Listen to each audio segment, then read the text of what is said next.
The engines begin to sputter 10 minutes after he leaves the airfield behind. Charlie keeps Susan Ruth low under 1,500 feet, skimming the winter landscape. Villages blur past beneath him, church steeples, frozen canals. He no longer checks the map. West is instinct now. Frank watches the fuel gauges as if staring might will them upward. Left main's dry, he says quietly. The engine coughs once, twice, then dies. The propeller windmills uselessly in the slipstream. 3 engines become 2. The fortress shudders but holds altitude. Charlie doesn't speak. His hands move automatically, mixture, throttle, trim. He feels the imbalance in his bones. Borders close, Frank adds. We might be over Holland already. Might. Below, he sees no flak now. No fighters. Just flat farmland and thin ribbons of road. Inside the fuselage, the crew is silent. The hysteria from earlier has burned out. What remains is exhaustion and a strange clarity. Another sputter. The 3rd engine flames briefly, then fades. Now 2. The nose dips. Red. Frank's voice is calm, almost gentle. She's not going to make the coast. Charlie knows. He scans the terrain ahead. Fields. Narrow dikes. A stretch of frozen meadow beside a canal. It's not a runway, but it's flat. Prepare for crash landing. He calls back through the interphone. No panic answers him. Just acknowledgments. The landing gear lever does nothing. Hydraulics are gone. The manual crank turns, but slowly, too slowly for certainty. Charlie makes the call. Gear up. Belly it. He lowers altitude to 300 feet. The meadow rushes closer. Wind howls through the cracked cockpit glass. 1 engine coughs again, threatening to quit. He cuts the remaining power at the last second. The fortress drops hard. Metal meets frozen earth with a thunderous scream. The belly of the aircraft plows through frost and mud. The nose jerks downward. The right wing snaps partially, spinning them sideways. Snow and dirt explode over the cockpit. Charlie slams forward in his harness as the bomber grinds to a halt. Silence, then the ticking of hot metal cooling. For a moment, no one moves. Everyone alive. Charlie calls. Voices answer. Bruised, shaken, alive. Smoke seeps from the rear fuselage. Out, move, he orders. They scramble through the side hatch into bitter winter air. The landscape is quiet. No German trucks, no gunfire, only distant wind over flat Dutch fields. Charlie turns back once. Susan Ruth lies broken but intact against the snow, scarred from flak, collision, and impossible flight. In the distance, faint and far behind them, smoke still rises from the Luftwaffe field where another crew now kneels in captivity. Charlie exhales slowly. They did not make England, but they made it out of Germany. And for tonight, that is enough. 1944. The sky is the color of wet ash, pressed low over the hedgerows. Smoke drifts across the wheat fields in long gray ribbons. Private William Billy Hargreaves of the 2nd Battalion, East Yorkshire Regiment, lies flat in the damp earth. His khaki battledress soaked through at the elbows. His Mk3 turtle helmet is pushed low over his brow. He tastes chalk and cordite every time he breathes. Ahead of him, the German line waits behind a sunken lane reinforced with timber and sandbags. An MG-42 chatters in short, violent bursts. The sound is mechanical, inhuman.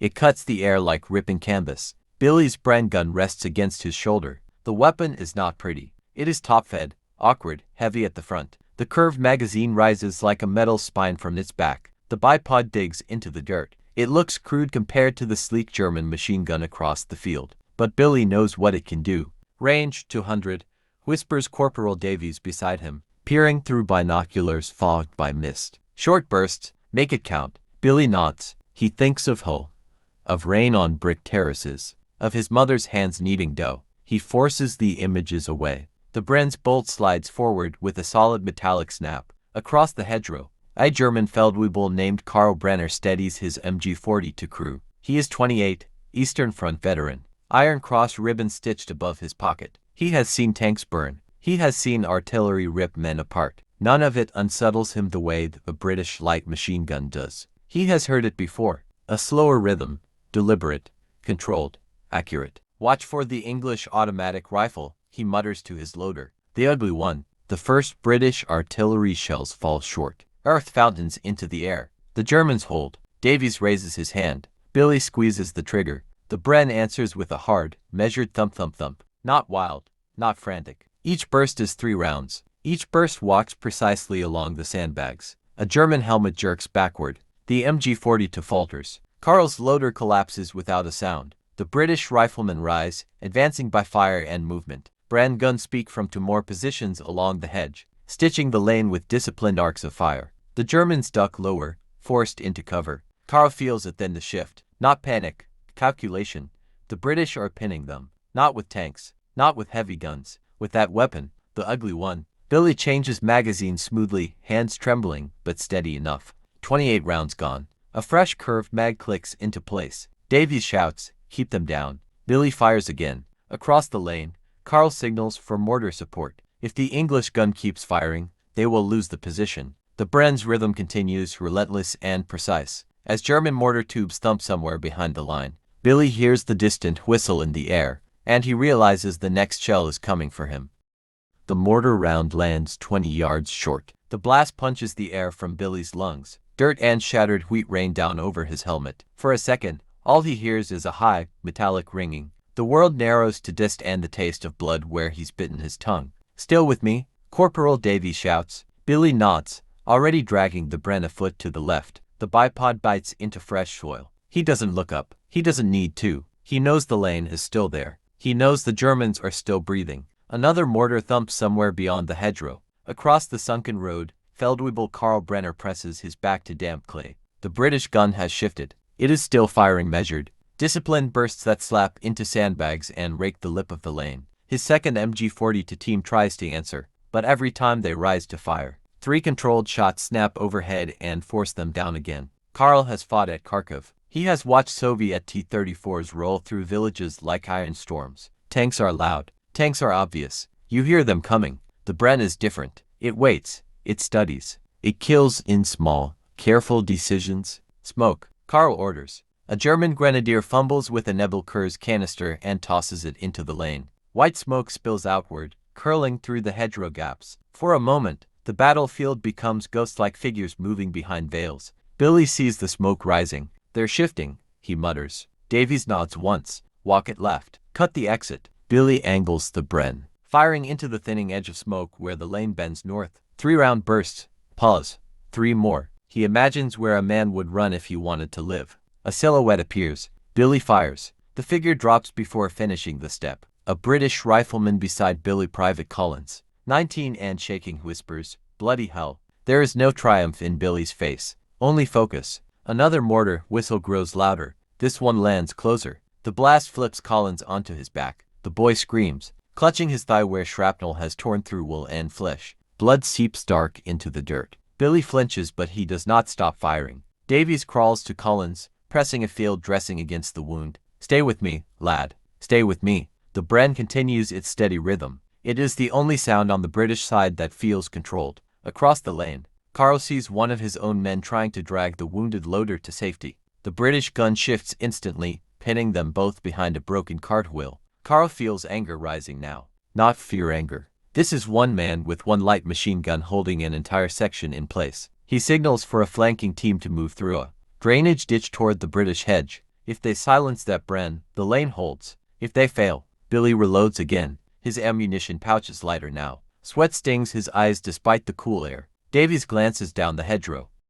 The mortar round lands 20 yards short. The blast punches the air from Billy's lungs. Dirt and shattered wheat rain down over his helmet. For a second, all he hears is a high, metallic ringing. The world narrows to dust and the taste of blood where he's bitten his tongue. "Still with me?" Corporal Davies shouts. Billy nods, already dragging the Bren a foot to the left. The bipod bites into fresh soil. He doesn't look up. He doesn't need to. He knows the lane is still there. He knows the Germans are still breathing. Another mortar thumps somewhere beyond the hedgerow. Across the sunken road, Feldwebel Karl Brenner presses his back to damp clay. The British gun has shifted. It is still firing measured. Disciplined bursts that slap into sandbags and rake the lip of the lane. His second MG-42 team tries to answer, but every time they rise to fire, 3 controlled shots snap overhead and force them down again. Karl has fought at Kharkov. He has watched Soviet T-34s roll through villages like iron storms. Tanks are loud. Tanks are obvious. You hear them coming.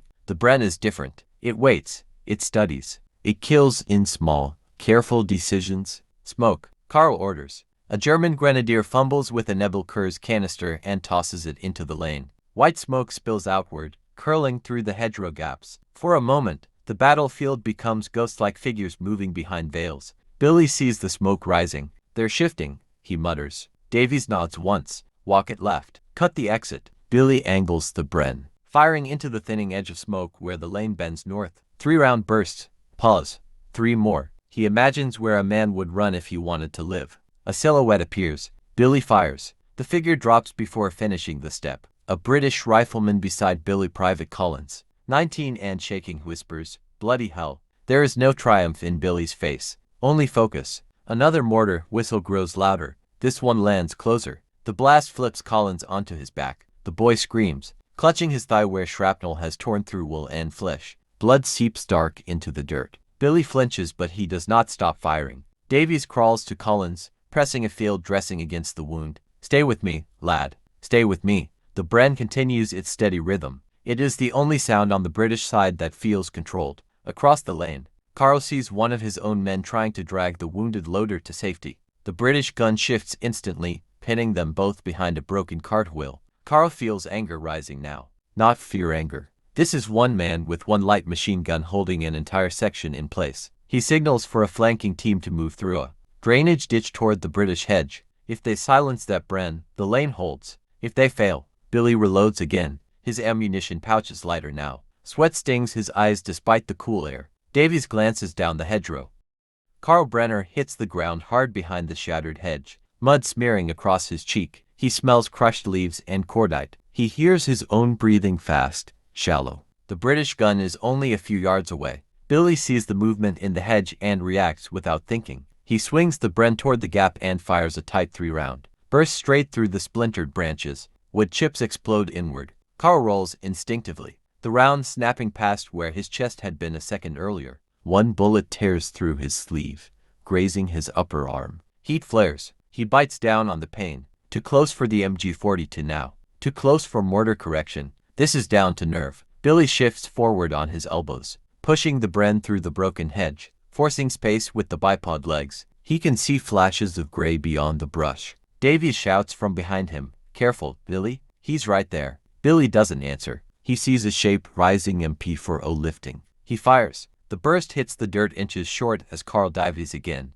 rolling toward a shallow depression just beyond the hedge line. Soil sprays across Billy's face. The Bren's bolt slams back and forth with its steady, mechanical rhythm. Carl lands behind the depression and pulls a stick grenade from his belt. His fingers are slick with mud and blood. He yanks the cord, counts under his breath. 1, 2. He lobs it over the broken hedge. Billy sees the black cylinder arc overhead. Grenade. He releases the Bren and throws himself backward. Just as the explosion tears into the hedge line, the blast lifts him off the ground and slams him flat. His helmet flies sideways. For a moment, everything is white noise and dust. The Bren lies half buried in earth, magazine twisted but still attached. Davies scrambles forward, coughing. "Billy, move." Through the smoke, Carl rises, arm burning, MP-40 raised. He sees the British gunner sprawled on his back. This is the moment. He squeezes the trigger. The MP-40 clicks empty. He stares at it in disbelief. In the chaos, he has fired the last of the magazine.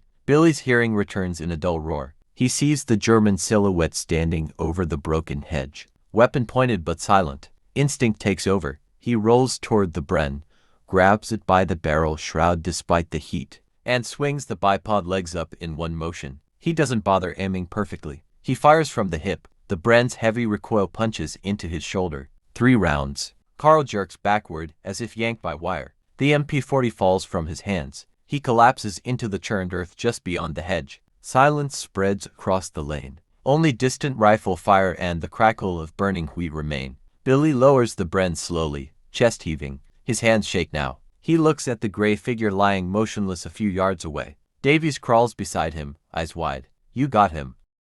The whistle cuts through the smoke again, sharp, commanding. "Forward, forward." Billy forces himself upright. His ears are still ringing from the grenade blast, but the Bren feels solid in his hands despite the cracked wooden stock. He slams a fresh magazine into place and climbs through the shattered hedge. The sunken lane smells of wet clay and blood. German bodies lie twisted against the sandbags. The MG-42 is silent now, its barrel still faintly smoking. A British rifleman kicks it aside cautiously before stepping over it. No one lingers. There is no time to look back. Davies moves up on Billy's left, Sten gun ready. "Village is 200 yards, he says. "Stone houses. Could be another nest." Billy nods. He doesn't speak. He scans ahead, Bren at the low ready, finger resting outside the trigger guard. The field beyond the lane slopes gently toward a cluster of slate-roofed farm buildings. A church steeple rises behind them, cracked by shellfire. From one of the barns, a single rifle shot cracks. Private Ellis, advancing 5 yards ahead, spins and drops without a sound.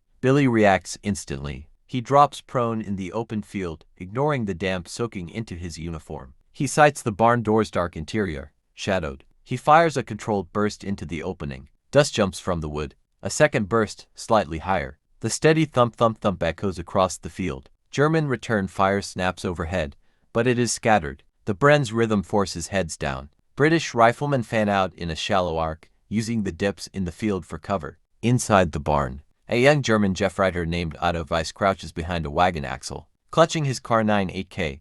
He is 19. Normandy is his first real battle. He has heard stories of British tanks and American bombers, but it is the British light machine gun that keeps him pinned in the dirt. Each burst feels deliberate, personal. Otto peeks over the wagon wheel. A bullet punches through the wood inches from his eye. He drops flat, breath shaking. Billy shifts fire left as he sees movement near a stone wall. Another short burst. The Bren does not scream like the MG42. It speaks with authority, measured, relentless. Davies shouts, "Keep it on the barn. We're moving." 2 British soldiers sprint forward while Billy maintains suppressive fire. The teamwork is practiced, almost mechanical. Fire and movement, trust built in months of training. Another German rifle cracks from the churchyard. Billy adjusts again, firing at the low stone wall near the gravestones. Chips of stone explode outward. He feels the weight of responsibility now. Every pause could mean a British casualty. He cannot afford to hesitate. A sudden flicker catches his eye, white fabric waving from a barn window.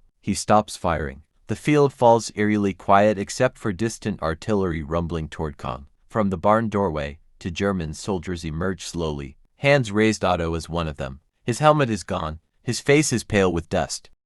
The silence around the churchyard feels wrong. Billy keeps the Bren trained. On the low stone wall as Davies and 2 riflemen move to secure the prisoners. Otto drops to his knees in the dirt, hands trembling above his head. His eyes keep drifting toward the church tower behind him. Billy notices. "Don't look back," he mutters under his breath, though the German boy cannot understand. A crow lifts suddenly from the church roof, startled into flight. Then a single shot cracks from the tower. The round snaps past Billy's ear and slams into the ground behind him. "Sniper!" someone shouts. Billy pivots instantly, dragging the Bren around. He squints at the steeple. A narrow slit window halfway up the tower, just wide enough for a rifle barrel. Another shot rings out. A British corporal drops near the stone wall, clutching his shoulder. Billy exhales slowly. He shifts the bipod into the dirt and angles the Bren upward. It is not designed for anti-sniper precision at that angle, but it will do. "Cover me," Davies yells to the others as he pulls the wounded man back. Billy studies the tower, waiting for the smallest movement. Smoke from earlier shelling drifts lazily around the stonework. The sniper is patient. So is Billy. Across the square, inside the dark bell tower, Obergefreiter, Hans Keller steadies his scoped Kar-9 8K against the stone ledge. He has already withdrawn twice today under British pressure. He has seen what their light machine guns do to advancing troops. If he can silence this one, the village might hold a little longer. Hans adjusts his aim downward toward the British gunner. Billy sees it, a faint glint of glass in the tower slit. He fires. The Bren bucks hard, sending a stream of rounds into the stone opening. Chips explode from the edge of the slit. Bells above rattle violently as bullets ricochet inside. Hans jerks back as fragments slice across his cheek. The narrow firing position becomes a death trap under the steady British bursts. Billy keeps firing in short, disciplined intervals, walking the rounds across the tower face. He cannot see the sniper clearly, but he can deny him space. Inside, Hans realizes he cannot hold the position. The Bren's fire is too accurate, too persistent. He scrambles down the spiral stair, abandoning the tower. Outside, the shooting from the church stops. Billy releases the trigger. Silence settles again, broken only by distant artillery. Davies looks at him. "You drive him off." Billy nods once. A squad moves cautiously toward the church entrance to clear it. The prisoners are being marched toward the rear under guard. Otto stumbles as he walks, glancing once more at Billy and the strange, top-fed weapon in his hands. Fear lingers in the German boy's eyes, not of tanks, not of artillery, of that gun. Billy rises slowly, Bren cradled against his chest. The cracked stock presses into his shoulder like an old bruise. The church doors creak open.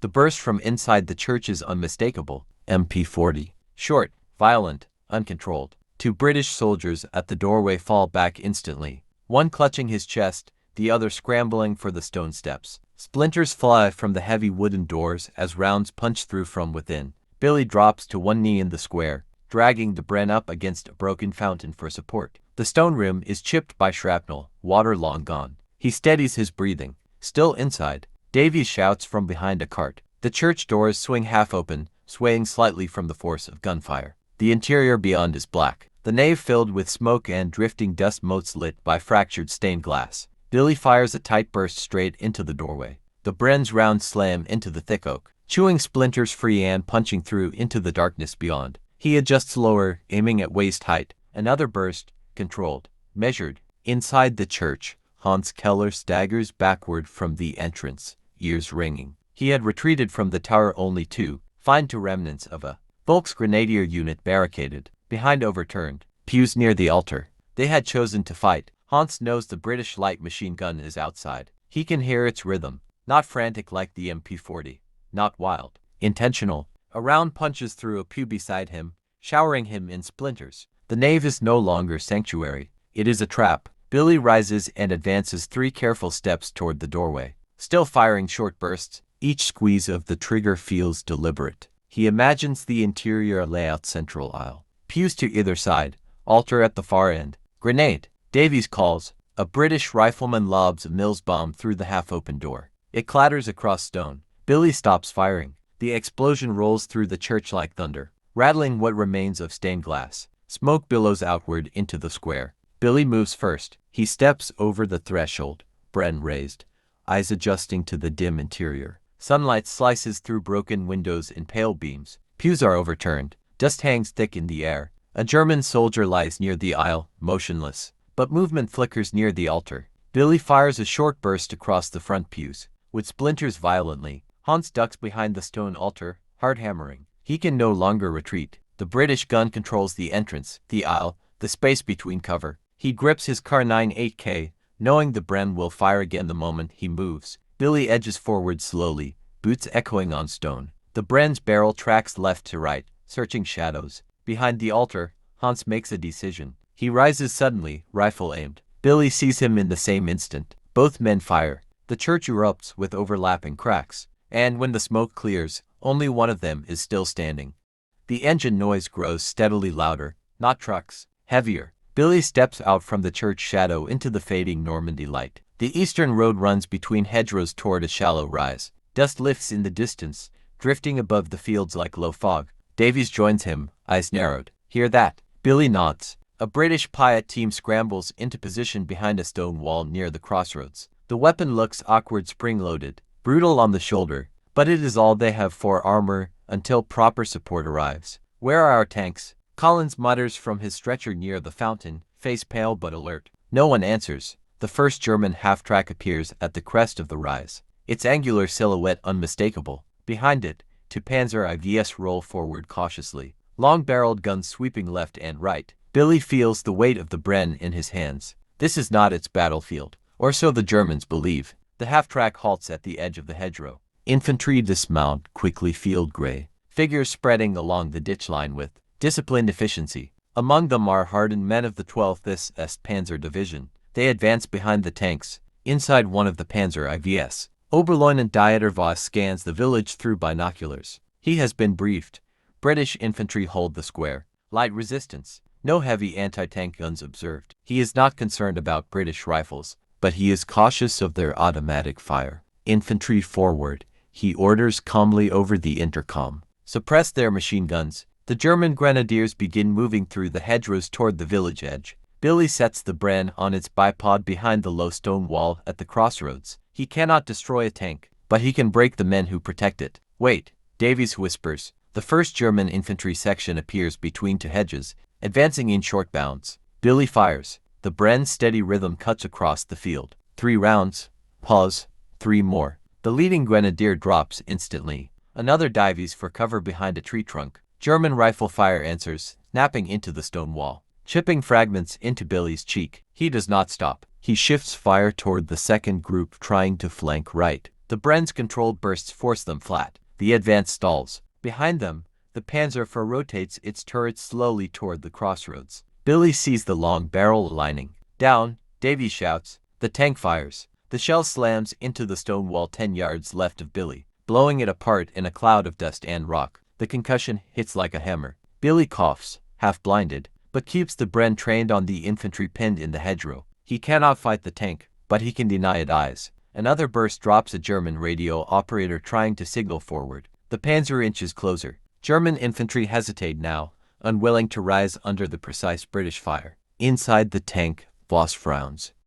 The Panzer IV rolls forward, tracks grinding over broken stone. Billy feels the vibration through the ground before he fully sees the movement. The tank's turret remains trained on the crossroads, its coaxial machine gun probing the hedgerow with short, testing bursts. Stone fragments rain down around him. "Piat ready," Davies shouts, behind a collapsed section of wall. Private Morgan braces the heavy Piat against his shoulder. His face is pale. The spring inside the weapon must be cocked manually. It takes strength and nerve. He grunts as he locks it into place. Billy keeps firing, not at the tank, at the infantry trying to move with it. A grenadier dashes from the hedgerow toward a drainage ditch closer to the square. Billy tracks him calmly and fires one short burst. The man collapses mid-stride. Another German attempts to crawl forward with a Panzerfaust, tube slung over his shoulder. Billy sees the tube. He shifts instantly and fires again. The Panzerfaust rolls from the man's grip into the wheat. Inside the tank, Oberleutnant watches his infantry pinned yet again. What is holding them? He snaps. Through his periscope, he spots it, the British light machine gun team at the crossroads. One gun, one man controlling the field. Machine gun, 12 o'clock, he orders. High explosive. The turret adjusts. Billy senses it this time. The barrel aligns directly with him. "Billy!" Davies shouts. The PIAT fires first. The bomb lurches out with a heavy thud, arcing awkwardly toward the tank. For a split second, it looks too slow, too exposed. Then it strikes the Panzer's frontal hull with a sharp metallic crack. The explosion blossoms against the armor, smoke and sparks bursting outward. The tank shudders violently. Inside, Voss is thrown sideways as the shaped charge detonates. The armor holds, but the shock disorients the crew. Smoke fills the fighting compartment. Billy does not wait. He increases his rate of fire slightly, not wild, but faster, hammering the hedgerows where German infantry are attempting to regroup. Without infantry cover, the tank is blind in the close terrain. Another Piat bomb is being loaded.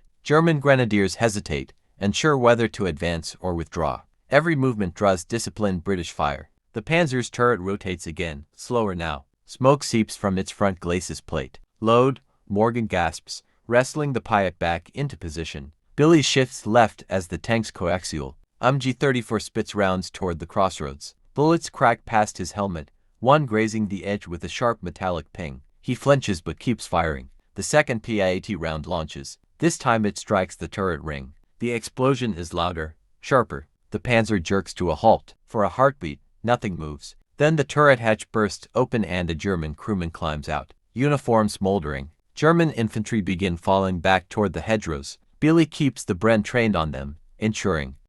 Dusk settles over the village like a closing fist. The crippled Panzer IV burns slowly in the road, thick smoke rolling low across the hedgerows. The sky above Normandy fades from gray to deep blue, the last light catching on shattered slate rooftops and broken glass. Billy remains behind the fractured stone wall, Bren steady on its bipod. He scans the rise again. The second set of engines fainter now hesitates beyond the hedgerow line. The Germans can see the burning tank. They can see their infantry falling back under disciplined fire. They know what waits at the crossroads. In the field beyond, Otto Weiss stumbles as he is marched rearward with other prisoners. He glances back one last time at the British gunner silhouetted against smoke and flame. The Bren's curved magazine is unmistakable even at distance. He will remember that shape, not as something elegant, but as something inevitable. At the crossroads, Davies crouches beside Billy.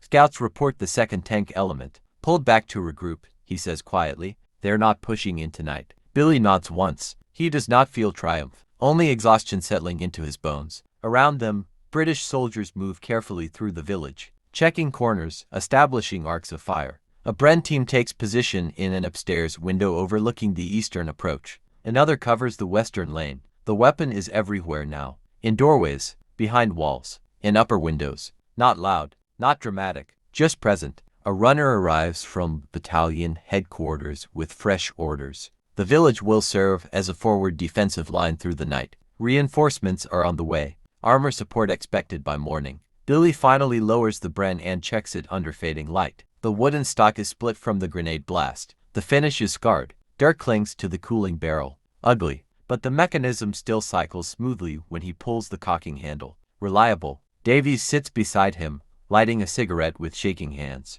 Funny thing, he says after a moment. They always talk about tigers and panzers. Big steel beasts. Billy looks toward the burning silhouette in the road. It's the man behind the gun, he says quietly. That's what holds ground. The night deepens. Somewhere beyond the hedgerows, German officers reassess their maps. They will report armored resistance, stubborn British infantry, unexpected losses, and in more than one account, there will be mention of the British light machine gun, the one with the top-mounted magazine, the one that pinned advances, broke flanking attempts, denied church towers, and blinded tanks by stripping away their infantry. In the square, Billy settles into position for the night watch. The Bren rests across his knees. He listens to the distant rumble of artillery and the quiet breathing of men around him. Tomorrow, there will be more hedgerows, more fields, more stone villages. The tanks will return, but so will this weapon.